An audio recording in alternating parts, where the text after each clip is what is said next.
Bismillahirrahmanirrahim. Assalamualaikum warahmatullahi wabarakatuh. Balik lagi bersama saya di channel Perisai Nusantara TV. Nah, sahabat-sahabat sekalian, kali ini saya akan menayangkan suatu tayangan video yang menurut saya sangat luar biasa dari seorang politisi Partai Nasdem, siapa lagi kalau bukan Ibu Irma Suryani Chaniago. Ibu Irma Suryani Chaniago dalam video ini membantai habis Rocky Gerung atas statement-statementnya yang kemudian dianggap sebagai pernyataan yang sangat kontroversial, pernyataan yang sangat menjijikan dengan mengatakan bahwa kebijakan Pak Jokowi adalah kebijakan yang bajingan, bangsat, dungu, dan tolol. Dan bahkan Ibu Irma Suryani Chaniago menegaskan bahwa Rocky Gerung lebih dungu dari orang yang paling dungu yang ada di dunia ini. Nah, tak perlu berpanjang lebar seperti apa menarik dan pedasnya cibiran Ibu Irma Suryani Chaniago terhadap Bung Rocky Gerung, kita simak videonya berikut ini. Berbeda ya? Ya, saya menanggapi Bang Rocky ya. Pernyataan tadi Bang Rocky bahwa Pak Jokowi iri dengan mantan-mantan presiden yang punya partai. Terus yang kedua, Pak Jokowi akan menguasai IKN, termasuk Gibran dan cucunya Yan Etes. Abang ini peramal atau Tuhan ya? Sampai bisa meramalkan kondisi yang jauh sampai belum tentu abang juga nanti hidup gitu bisa melihat kenyataan itu. Jadi tolong kalau bicara kita ya sesuailah dengan fakta yang ada. Atau kalau mau bikin asumsi, harus ada dasar-dasar yang kuat untuk mendukung asumsi abang. Karena ini kita rakyat dibodohin dengan cara-cara abang kayak begitu. Ya itu aja, terima kasih. Oke, silakan survei. Apa sih yang membodohi, apa mencerdaskan? Terima kasih.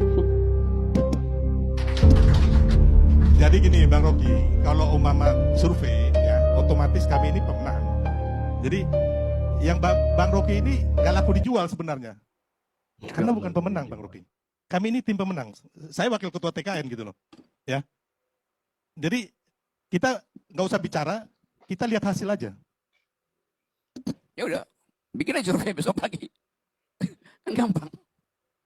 Kalau saya sih gini, terakhir ya Bang Karni. Mengapa kita harus heran dengan penggantian atau mundurnya Pak Erlangga? Apalagi yang belum kita ganti? Aturan apa lagi yang belum kita bengkokin? Institusi mana lagi yang belum kita pelintir? Etika mana lagi yang belum kita lucutin? Mengapa kita masih bertanya? Gitu ya. Kenapa Pak Erlangga mundur? Gitu. Nggak mengherankan. Putusan juga bisa diganti. Apapun bisa dalam waktu yang dikit ini. Tapi saya berharap sih derita rakyat ini nggak lama lagi lah. Sangat berharap saya jangan lama-lama lagi. Nggak ada urusannya sama kau sih, kau pun lah. Iya. Ya, kan dia bilang saya tidak laku dijual. Nggak laku dijual itu karena kamu nggak sanggup beli itu. Soalnya. Bukan, harganya. saya malas beli karena abang itu murah sekali. Ya, dan lagi gini lah, nggak ada yang menang dalam pilpres kemarin. Lah, yang menang itu kejahatan. Kalau saya ya, kenapa saya bilang yang menang kejahatan? Karena sejak awal semua kejahatan itu terang dan vulgar kok. Jangan ada yang membusungkan dada sebagai pemenang. Bukan calon yang menang kemarin. Yang menang kemarin Dajjal kalau menurut saya. Ya, bukan pemenang pemilu loh, nggak ada urusan sama pemilu nih. Tapi sebuah periode yang kita hadapi kemarin. Bukan pemilu. Ya. Nggak usah kita bahas siapa yang menang pemilu. Tapi yang menang dalam satu proses peradaban bangsa kita kemarin siapa? Siapa yang menang? Apakah PJ yang dimobilisasi itu? Apakah aparat kepolisian yang memanggil kepala desa itu? Apakah jaksa-jaksa yang turun ke kantor-kantor para pejabat negara, pejabat publik di daerah-daerah? Apakah yang menang yang gelontorin bansos nggak karu-karuan itu? Apakah 3 dissenting opinion di MK itu yang menang? Pemenang pemilu mah sudah selesai begitu, ya bulan November. Nah, kalau kita buka lagi, tapi saya nggak mau bicara pemilu. Kemarin bukan pemilu. Kemarin itu kepiluan sebenarnya gitu loh. Jadi selesailah pemilu, karena kemarin bukan pemilu kalau menurut saya gitu. Jadi gini, Bang Deddy ini memang kalau bahasa orang kalah ya begini. Ya kan? Yang menang kita itu, menang Pak secara moral. Enggak, jangan tuduh dulu. saya kalah. Saya nggak bilang, saya nggak menantang Anda menang. Enggak, aku mau Tapi cerita. jangan bilang orang kalah. Yang menang Soal itu, pilpres sudah selesai bos. ini saudara Jangan saya. bawa ke pilpres. Ini ketua Enggak. Bapilu. Dan dia kerja keras untuk pemenangan Prabowo Gibran. Kalau Anda mau bicara sama-sama, siapa bro, menang, ya. siapa kalah, Kita ini sudah menghadapi kemarin tuh negara dan Makanya kekuasaan. ini Dan ada- kita masih menang. Ada hubungannya Jadi dengan Partai terminologi Golkar. menang Kalau menurut itu, saya, jangan soal siapa yang kemudian diputus MK. Bullshit. Omong kosong. kalau nih bro, menurut saya yang pantas jadi ketua umum Golkar beliau ini. Dibanding Bahlil mah kecil dibanding beliau. Iya. Saya tahu Enggak, track recordnya. ini yang persoalan pernyataan tadi saya ya. kan, Anda kan bicara menang kalah. Yang tanding kemarin bukan lu, bos, lu nothing dalam proses kemarin. Oh nggak bisa. Nothing Weh, lu. saya Enggak, bos. bagian tim Aduh. strategis bro. Kau Bos. usah ngomong. Kalau kamu kalah, Bos. nggak usah ngomong banyak. Emang lu sempat aku Nggak tahu. bisa. Gua I kerja know. keras. Orang-orang gua kerja keras. Lu gimana sih? Aduh, Oke, udahlah nggak bisa bos. kok ngomong Anda begitu. bilang Anda pemenang, Anda penting dalam proses kemarin. You are nothing. Nothing. Ini pemenangnya nih. Jangan beda kepala. Ini yang gitu kerja loh. keras nih saudara gua Hanya nih. karena Anda berada dalam kelompok orang. Emangnya di tim pemenangan kemarin yang bicara pemenangan? Kagak. Yang bicara itu dekat Blok M sana. Biar kita semua terbuka gitu loh. Yang bicara itu di mana? Di Kemendagri. Mau di mana lagi? Dusta mana lagi yang mau kau buat rakyat, bos? Oke. Hah? Ini Saya kan mau pulang nih. tuduhan-tuduhan yang tak berdasar. Karena kalah dia pasti ngomongnya begini. Apalagi petugas Kita partai. ini menang, Pak. Karena kita punya moralitas. Pak Karni, Itulah saya pulang kemenangan duluan ya. kita. Saya pulang duluan karena saya nggak mau dengar onderdil. Pulang duluan. Dia nggak laku, dia pulang, dia takut itu. Ya kan? Dia takut. Saya ngajar ilmu yang namanya hermeneutic of suspicion itu. Kita harus curiga pada sesuatu, apalagi kalau dia wilayah operasinya itu kekuasaan.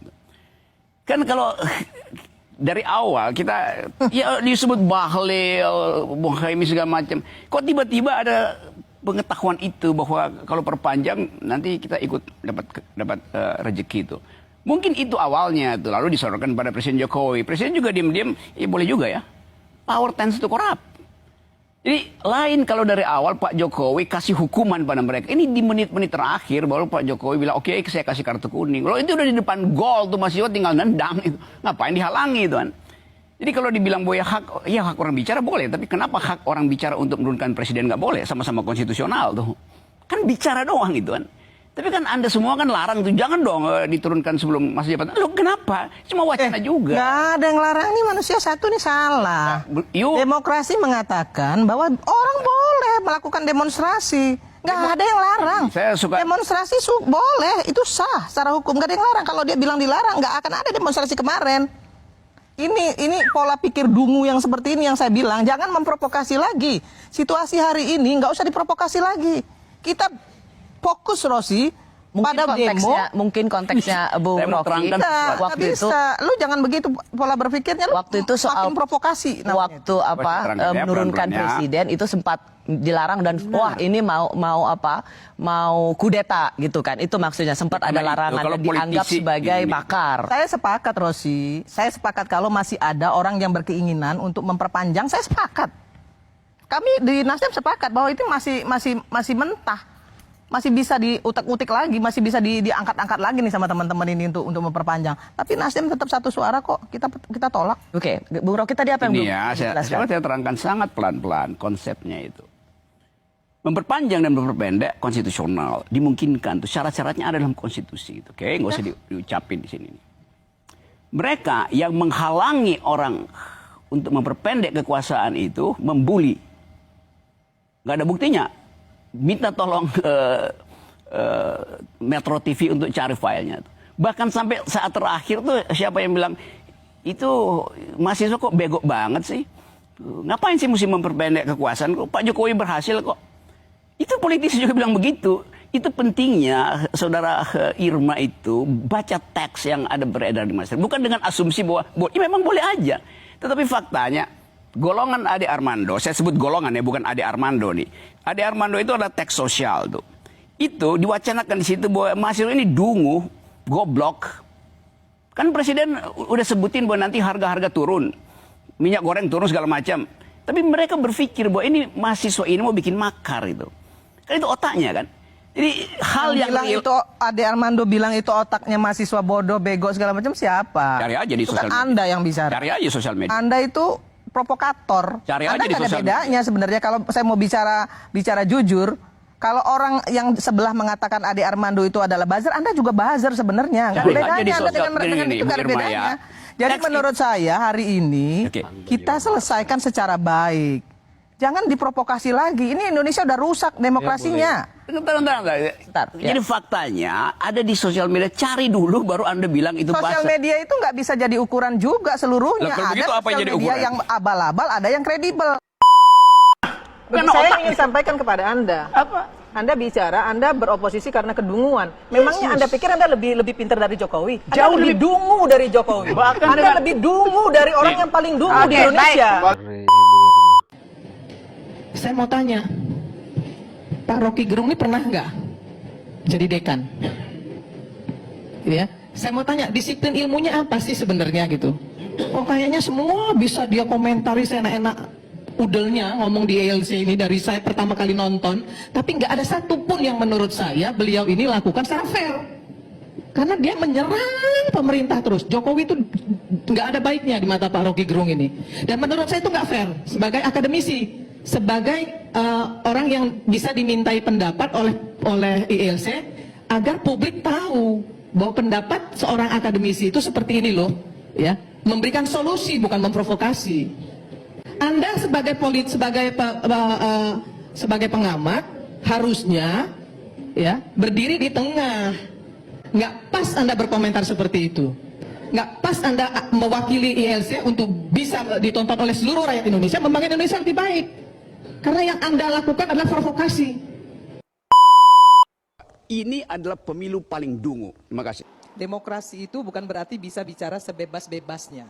Karena demokrasi itu harus menafikan hukum dan keadilan.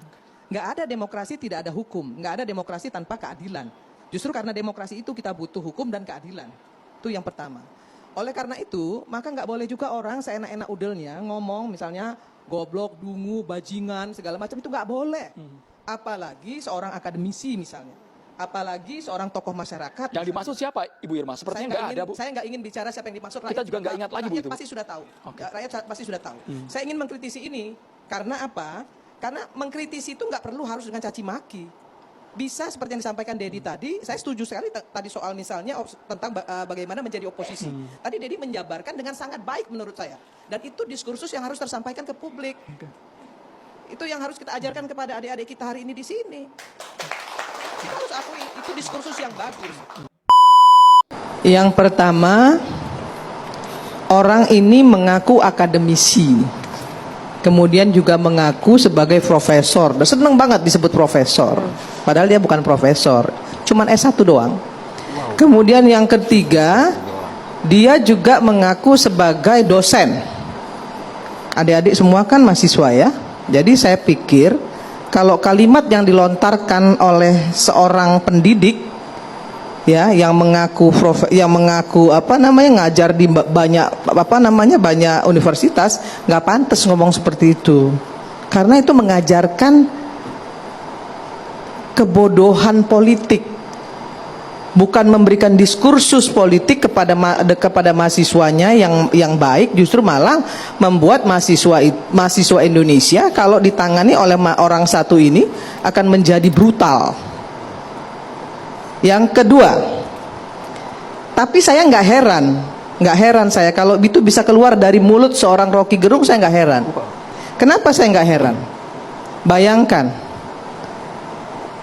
Saya nggak tahu agamanya apa ya, karena dia nggak percaya dengan kitab suci. Kalau orang yang nggak percaya dengan kitab suci, artinya dia nggak percaya dengan agama. Kalau dia nggak percaya agama, kemudian dia pakai peci, kemudian mengutip-ngutip ayat-ayat suci Al-Quran, menurut saya itu memecah belah bangsa, memecah belah umat. Karena apa? Karena yang dikutip itu bukan untuk diimani. Al-Quran itu bukan diimani oleh Rocky Gerung, tapi dipakai alat untuk berdebat. Ini celaka ini umat Islam kalau begini. Dan menurut saya kali ini Rocky itu sudah melampaui batasannya. Dan wajar untuk dihukum. Saya nggak peduli dengan bahasa bilang itu hanya kritisi. Itu bukan kritisi. Itu ujaran kebencian. Itu fitnah. Saya ini tukang kritisi. Haris tahu betul saya tuh. Di DPR siapa yang nggak tahu saya? Mau pemerintah seperti apa? Kalau itu salah saya bilang salah. Kemarin aja undang-undang kesehatan begitu diundangkan, kami dari fraksi Partai Nasdem kami setuju dengan catatan. Apa yang tidak kami setujui? Yang namanya mandatory spending. Kami tetap fair. Kami tetap melakukan kontrol sistem yang efektif kepada pemerintah, tapi bukan mencaci maki. Ya, jadi patut orang ini dipenjara. Kenapa? Karena memberikan diskursus politik kepada mahasiswa yang buruk dan kemudian memecah belah umat. Saya sebagai muslim nggak terima juga dia melakukan itu kepada orang-orang ya, umat-umat yang menurut saya, mohon maaf, mungkin tidak paham dengan seluruh niat busuk orang ini terhadap agama Islam. Mbak Irma, kalau kemudian pasal yang disangkakan apa? Kalau memang kemudian penghinaan terhadap presiden kan sudah pasti deliknya delik aduan. Pak Presiden pun juga tidak ingin memanjangkan hal ini begitu. Pak Presiden dari awal nggak pernah gubris, karena menurut Presiden bukan levelnya beliau. Iya.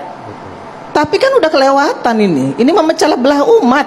Selain memecah belah umat, ya, kemudian memperburuk agama, kemudian juga menjadi diskursus yang buruk untuk mahasiswanya, mahasiswa-mahasiswa, karena dia seorang pendidik, dia bilang dia dosen, senang juga disebut profesor, tapi mengajarkan hal-hal buruk. Jadi kemudian dicari-cari pasalnya hingga semua pasal menurut saya semua pasal bisa digunakan untuk orang ini. Sudah ada klarifikasi, Mbak Irma, klarifikasi permintaan maaf atas kegaduhan yang dampaknya Rocky Gerung juga tidak menyangka. Semua daerah ada di Kalimantan, ada di Bogor, di Jakarta yang melaporkan secara berturut-turut.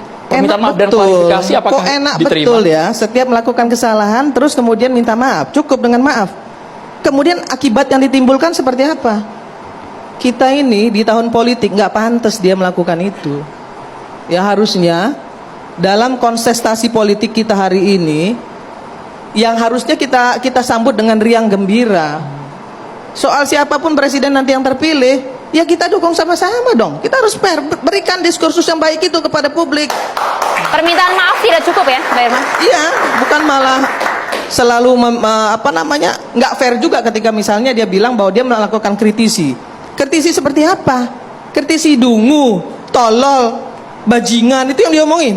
Itu bukan kritisi, justru itu kedunguan dia untuk memecah belah bangsa Indonesia ini. Nggak pantas orang ini jadi akademisi. Substansi yang bagian mana Mbak Irma yang menurut Mbak Irma sudah membuat keonaran, sudah memberikan dampak yang luar biasa di tengah masyarakat? Bagian substansi yang mana? Karena nih, yang melaporkan ya, juga beragam ini, Mbak Irma. Saya bacain. Ada 8, saya baca yang disebutkan oleh Mbak Retno Marsudi ya, Menlu, bahwa berikut 8 kesepakatan hasil pertemuan Jokowi dengan Xi Jinping. Ada 8 loh di sini. Ya, bisa dibaca di media. Nggak ada satupun kok yang merugikan Indonesia. Apa? Contoh, protokol tentang persyaratan pemeriksaan dan karantina untuk ekspor serbuk konjak dari Indonesia ke Tiongkok. Bagus dong. Kita ekspor kok. Kemudian protokol persyaratan psikosanitari untuk ekspor ya dari Indonesia ke Tiongkok. Apa yang mau dikritisi? Apa yang mau dibilang itu tolol, bajingan tolol apa? Mulut dia itu aja yang tolol, bodoh itu mulutnya dia. Justru ini yang membuat masyarakat Indonesia jadi buruk di mata dunia karena orang ini. Jadi kalau dia ditangkap hari ini menurut saya itu pantas. Sahabat-sahabat pasti sudah menyimak dan menyaksikan betapa luar biasanya seorang Ibu Irma Suryani Chaniago dalam membabat habis statement-statement buruk yang sering dilontarkan oleh Rocky Gerung, misalnya mengucapkan kata bajingan, dungu, tolol, kini dibantai habis oleh Ibu Irma Suryani Chaniago dengan sangat luar biasa. Nah, bagaimana respon sahabat-sahabat sekalian? Tinggalkan di kolom komentar. Terima kasih. Wallahul muwaffiq ila aqwamit thoriq. Wassalamualaikum warahmatullahi wabarakatuh. Salam waras, salam akal sehat, NKRI harga mati.